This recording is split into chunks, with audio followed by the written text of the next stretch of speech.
दोस्तों आज एक ऐसे वीर महापुरुष की वीर गाथा हम आपको बताने जा रहे हैं कि अगर आप वीडियो को पूरा अगर देख लीजिएगा तो आपका खून जरूर खौल उठेगा। इसकी 100% गारंटी है। ऐसे महान पुरुष जो कभी भी मुगलों के सामने अपने आप को झुकने नहीं दिया, कितनी भी यातनाएं सही, जो भी हुआ सबको बर्दाश्त किया, लेकिन कभी भी मुगलों के सामने घुटने नहीं थे। वीडियो को आगे बढ़ाएं उससे पहले अगर आप हमारे चैनल को सब्सक्राइब नहीं किए हैं तो सब्सक्राइब कर लें ताकि हर वीडियो की नोटिफिकेशन आपको मिलती रहे। दोस्तों वीडियो को अंत तक जरूर देखिएगा बिना स्किप किए हुए। चलिए शुरू करते हैं। दोस्तों हम अपने चैनल के माध्यम से पिछले वीडियो में आपको राजा राम मोहन राय और तानाजी मालुसरे महाराज छत्रपति संभाजी महाराज के बारे में आपको बताया। अगर आप उस वीडियो को नहीं देखे तो डिस्क्रिप्शन में लिंक है, आप जाकर के देख सकते हैं। और अब बात बंदा सिंह बहादुर के बारे में।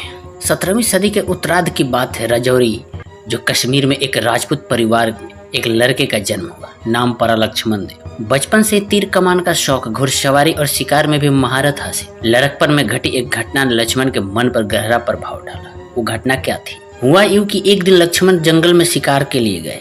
वहां उसने एक हिरनी को निशाने पर ली और तीर छोड़ दिया। तीर ने अपना काम कर डाला, हिरनी वहीं ढेर हो गई। लक्ष्मण उसके पास गए तो पता चला कि वो गर्भवती थी। पेट फाड़ कर देखा तो वहां 2 बच्चे थे।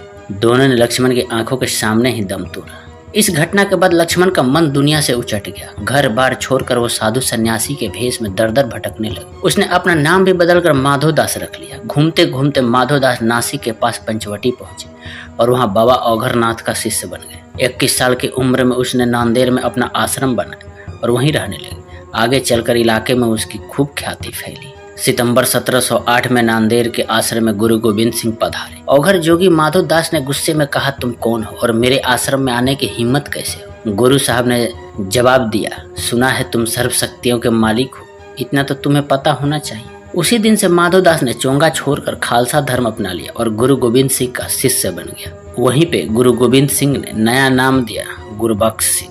गुरु गोविंद सिंह तब मुगलों के निशाने पर थे। गुरु तेग बहादुर की हत्या के बाद सिखों और मुगलों के बीच 25 सालों से जंग चल रही थी, जिसके चलते गुरु गोविंद सिंह को आनंदपुर साहिब छोड़कर दक्षिण की ओर जाना पड़ा था। गुरु गोविंद सिंह ने गुरबख्श को पंजाब की ओर रवाना किया। उन्होंने कहा कि वो पंजाब में मुगलों के खिलाफ सिखों का नेतृत्व करें। सिख इतिहासकारों के हिसाब से गुरु गोविंद सिंह ने तब गुरबख्श को 1-2 धारी तलवार, 3 तीर और 5 साथी भी दिए थे। गुरु की आज्ञा मानते हुए गुरबख्श ने पंजाब की ओर कूच किया, लेकिन उनके पीछे गुरु गोविंद सिंह की हत्या कर दी गई, जिसके बाद सिख साम्राज्य की बागडोर गुरबख्श ने संभाल ली। अपनी बहादुरी के चलते वो बंदा सिंह बहादुर के नाम से मशहूर हुए। 1708 में औरंगजेब की मौत के बाद मुगल बागडोर आई बादशाह बहादुर शाह के पास। उसके भाई काम बख्श ने दक्कन में विद्रोह कर दिया था, जिस कारण बहादुर शाह को दक्कन के कैंपेन पर निकलना पड़ा। मौके का फायदा उठाते हुए बंदा बहादुर सतलज के किनारे पहुंचे और वहां के किसानों को अपनी सेना में जोड़ना शुरू किया।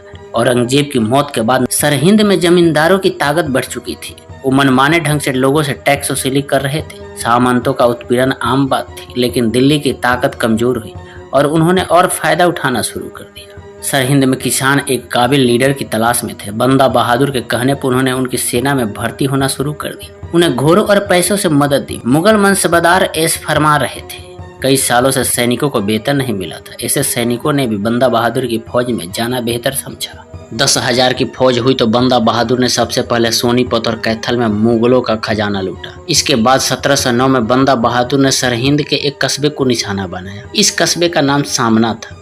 यहाँ के गवर्नर वजीर खान ने गुरु गोविंद सिंह के बेटों की हत्या की थी। हमले का मकसद गुरु का बदला लेना था। सामना के बाद बारी आई सरहिंद की। बंदा बहादुर ने मई 1710 में सरहिंद पर हमला बोला और वहां लोहगढ़ किले पर कब्जा कर लिया। इतना ही नहीं, लोहगढ़ को राजधानी घोषित करते हुए बंदा बहादुर ने गुरु गोविंद सिंह के नाम वाले सिक्के भी जारी किए। इसके कुछ समय बाद बंदा बहादुर ने उत्तर में राहौन, बटाला, पठानकोट और पूर्व में सहारनपुर, जलालाबाद, मुजफ्फरनगर पर कब्जा कर लिया।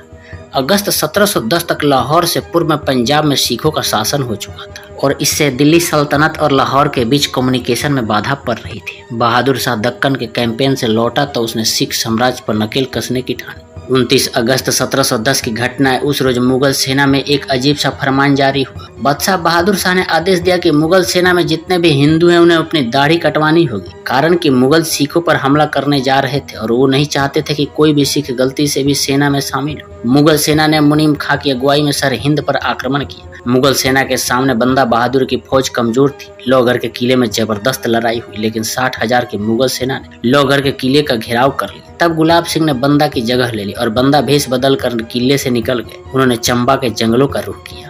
बंदा के इस तरह हाथ से निकल जाने से बहादुर शाह बहुत नाराज हुआ। 10 दिसंबर 1710 को उसने फरमान जारी किया कि जहां कोई सिख दिखे उसे मार डाला जाए। बंदा ने जंगलों से ही सिखों को हुक्मनामे भेजे ताकि वो दोबारा अपनी ताकत इकट्ठा कर उनसे मिले।